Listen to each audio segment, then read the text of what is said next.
Hello from Singapore.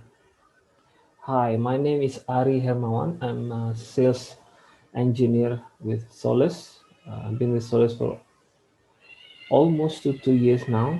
And before that, I was with Red Hat and TIBCO and Sun Microsystems. Right, so today I'm going to talk about event-driven logging. So the combination of enterprise logging as we know it with Elastic Stack plus event-driven architecture. Let's get to it.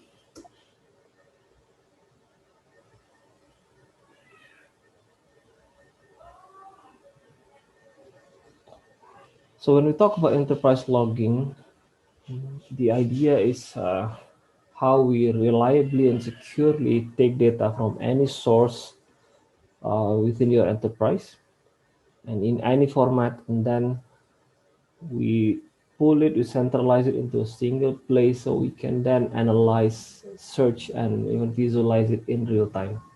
So the idea is, of course, we are now able to search information from the whole enterprise via the logs, right? So then you would have dashboards like Kibana, of course, and maybe alerts, maybe some actions like webhooks.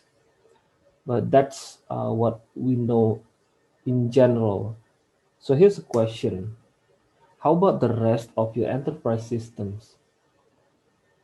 Are they able to consume the log events from the logs? Right. So we don't we're no longer talking about humans or just REST API endpoints to consume or to be invoked uh, by these events, by these logs events.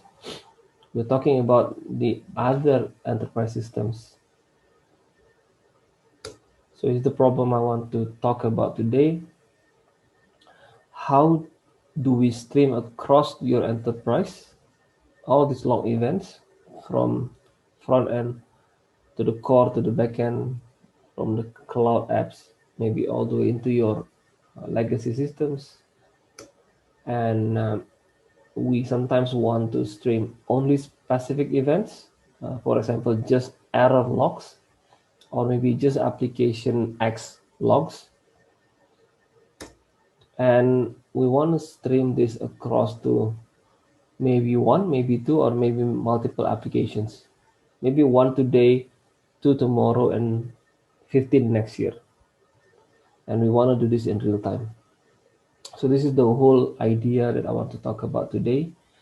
And as a case study, as a sample, uh, if we have Kubernetes, so it's in high level, it looks something like this. So you basically have options to ship your logs into your Elastic Stack, uh, be it from a daemon set or having sidecar in edge or application pod, or even inside the application logic itself. Right, so I believe the using daemon set is one of the most favorable option nowadays, but of course it's up to you guys. Right, so this is the sample that I'm going to be using. So that's the problem. Now I'm going to talk about the event-driven architecture. So I think first is, why do people start to adopt event-driven architecture? And this is not new. This has been around for many years. But when we talk about event streaming,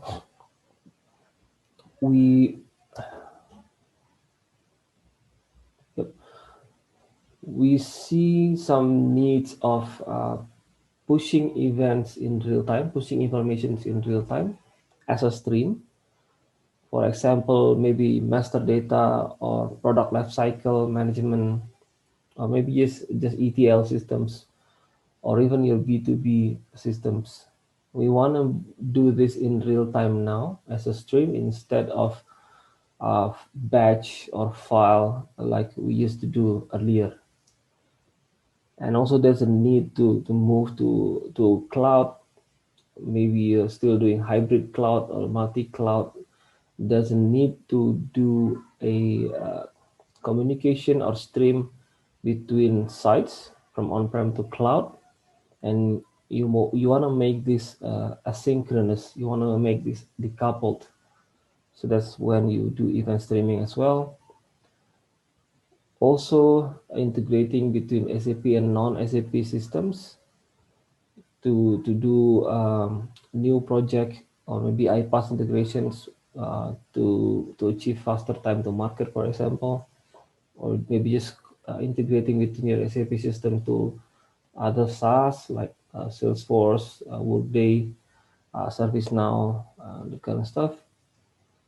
We also see people want to integrate IoT streaming, and also integrate the IT and the OT side of things in a digital factory. So information technology and operation technology. And last but not least, also to feed your data lakes or your data warehouse, or maybe streaming across data to SaaS or cloud service for machine learning, for analytics. Um, so this is also why people do event streaming. And next, I'm going to talk about event stream agility. So this might not be quite as popular as the other aspects of event-driven architecture, but for me, for Solace, the company I work for, this is one of the key thing. So we talk about agility by having some stuff like topic routing and wildcard subscriptions, which then enables you to do choreography instead of orchestration. So topic routing basically means how we move events around from the publisher to all the subscriber. How do we know where to move these events? And then wildcards is also a feature that a subscriber can then choose to subscribe to a wider range of events, not specific ones, not fine grained. So you can have wildcards as a single level wildcards or multi-level wildcards. And in choreography, we basically talk about how different independent services work together, not by having a single application with which runs the business process flow or control the logic. These services basically publish and subscribe events as they go. So you receive or you subscribe to an event, you do something about it, and then you publish another event, and then another independent services will basically react to the new services, the new events that you just published. So I'm going to give a sample about topic routing and wildcards. So these are two sample event. Let's say these are a log event, but the topic and address is sorry, topic and address is acme slash log slash order xyz created slash user 123. So the first one and the second one only differs in the level number 5, right? So one it says created, the other one says invalid. So these are example of a successful order creation and a failed one. So maybe it's not verified, or something is not correct in the order, so it's failed. So you can have multi-level of this, and this is what's interesting, because most people that I talked to before, when they talk about topic, they tend to think about a single word like log order or order log, and that's about it. So everything goes into that topic, and whenever you want to pick and choose, or you want to find a specific uh, kind of events, you basically need to read the topic and then do your own filtering. But that's not how we do things with Solace. We basically uh, enable the subscribers to tell us what they need to receive, what they are subscribing, and they only be sent the events that match the subscriptions. Right, so this is an example of the subscribers. So the first one is basically saying that I want to have all the log events for order that is successfully created. So there's an asterisk in the middle which represents a single level wildcards. That means I don't care about the order ID. So the order XYZ as example will match with this because I don't care exactly what's the order ID. And the last greater than sign means it's a multi-level wildcards. So after user 1 to 3, you might have another additional topic level or topic hierarchy, but I don't care. You can have 1, 2, 3 or more level. I want them all. Right? So that's basically multi-level wildcards.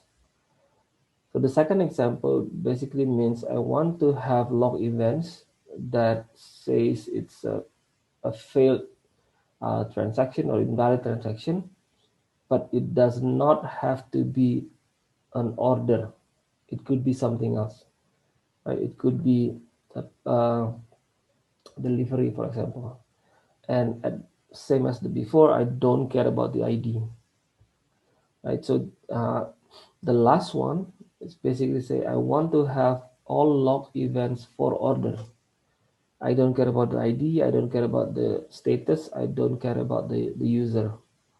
So you can play around with this and you end up having a very flexible way of uh, delivering events across. Right? So you can publish with a very fine grain topic or address, and then you can have many subscribers with their own different subscriptions. So they will each get different events at any point of time. Right? They don't need to do filtering or selectors on their own.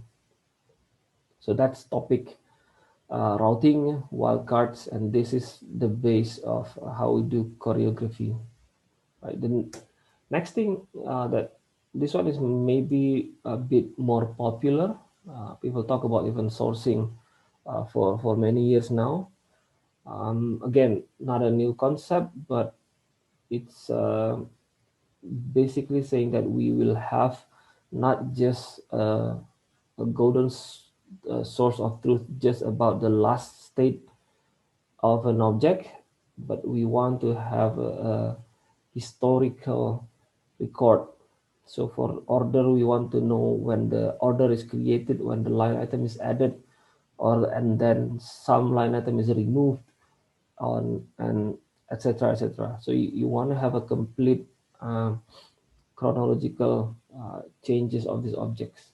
Right? So this really closely relates to persistence in the event broker world, where we actually have options to have events moving around, just passing through in memory in the broker, but we also have an option to do it persisted in disk for greater security. And this actually brings a lot of other advantages. So when we talk about uh, event sourcing, we definitely don't want to lose any events coming through the systems.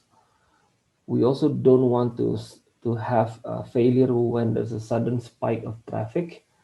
So burst handling is important as well. So when we design a system to have asynchronous flow where we just take the order, give an acknowledgement, and then continue afterward. So to be able to do that and to have that responsiveness of the user interface, you would need this persistence, right? Going on, and the next one is event mesh. So you go look it up, just Google it up. What is event mesh? But this is basically what's new with event brokers. Event broker has been around for many decades, but now we have this thing called event mesh. So if you look at the picture, Basically, it means network of brokers, but the the idea of event mesh is basically you can run many event brokers. Some of them runs as maybe a hardware appliance. In Solace case, you can run it as a Docker container. You can run it as part of your Kubernetes. You can also run it on public clouds or even in your private cloud. But every single one of them will be connected to each other and form a network. And the nice thing about this is then you will have the ability to stream events between all these sites without having to have the same language, the same protocol, the same location. And even if some of the nodes are down, if there's a failure in, for example, London have a failure, the network will still be able to move your events around across to, like for example, from New York to Azure from the other line. So this is much more like how our internet, our TCP/IP network works today, right? So that's event mesh. So I put the Solace logo here because that's what I'm referring to. But don't worry, it's free for production, so you can try it on. You can try it out, sorry, with Docker or VM, whichever suits you better, right? So then going back to the problem that we talked about earlier, so this is my idea. So Elastic Stack combined with Event Mesh, that should be awesome, right? So this is how I pictured it. So we have the same diagram of how your cluster logging works, shipping logs into your Elastic Stack. Then you can also stream those events. And in this example, I'm using MQTT publish from Logstash to push the events into a mesh, an event mesh. We have other options. Definitely, you are able to do it. Maybe instead of waiting until it reaches the Logstash to push to the mesh, you might want to do it within your daemon set as well. Perfectly fine. It's basically comes down to architectural decisions, case by case in your environment itself. You can also talk about doing sidecar and application logic just like we do with the cluster logging before. But once these events uh, get onboarded or get published into the mesh, then this opens up a lot of possibilities. So you can now have applications that wants to know about these logs in real time, programmatically. So not just administrator looking at a dashboard, but maybe your customer care system wants to have like a stream of failure in the enterprise or stream of failure for specific applications. So they are able to do that now, right? So that's applications. You might want to do also stream these events to your cloud services or to some webhooks uh, on the cloud, and then do that as well. So in this example, I put REST as an example because the event mesh should have the capability to also uh, push events via REST. You can also have maybe your mobile apps uh, running a live dashboard kind of thing with WebSocket. You can also have something like a on-demand real-time dashboard. So this could be for monitoring purpose. This could be for campaign analytic purpose. Maybe on demand, you would like to see how a particular region is uh, is running. Is there a lot of failure? Is there a lot of transactions going on? So you can do that in real time as well.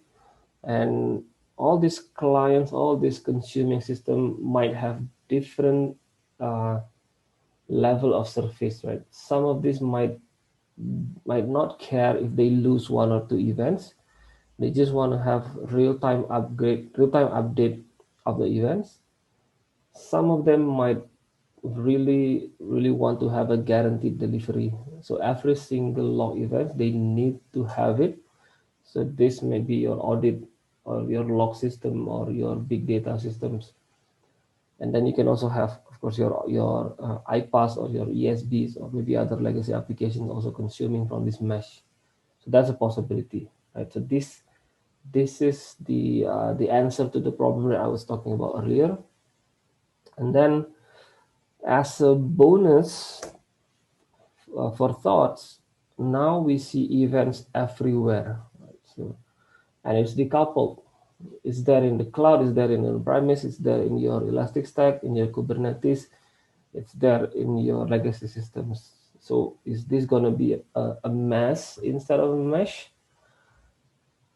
So to add to that, we also have technologies like Event Portal nowadays where we can design visual the events, or the other way around, we can discover events that you already have in your infrastructure or in your event-driven architecture platform. And we also have this open source spec called Async API to help you with collaborations or even code generation, all that kind of stuff. So it's very similar with Open API. And then with these events all there listed in the catalog, your architects or your data officer will be able to see all the events, all the payloads, the schemas, and see if we are still comply. We still comply to the policies. So in terms of governance, we can also see it as a place where we look up events when we start to build new initiatives. So it's hopefully it opens up great future possibilities with this. So yeah, coming back to this is the event-driven logging idea that I have that I want to share with you all in this conference.